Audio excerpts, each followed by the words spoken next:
Hei, salutare tuturor și bine v-am regăsit la un nou episod. Astăzi vă voi învăța cele mai bune setări la OBS, din punctul meu de vedere, desigur. Intrați la settings, vă duceți la stream. Aici este stream queue dumneavoastră. Dacă faceți live, trebuie să vă puneți stream queue de la canal. Probabil că îl știți. După aia vă duceți la output. Aveți aici video bitrate. De preferat ar trebui să fie la 5000. 5000, 5500, 6000. Acum contează de performanțele PC-ului dumneavoastră sau de net. Audio bitrate de preferat n-ar trebui să-l schimbați, îl lăsați așa.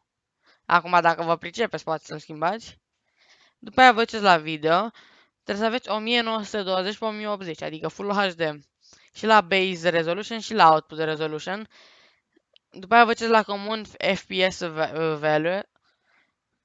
De preferat ar trebui să fie la 60, dar acum dacă aveți un PC mai slab, puteți să-l dați și la 50, 30.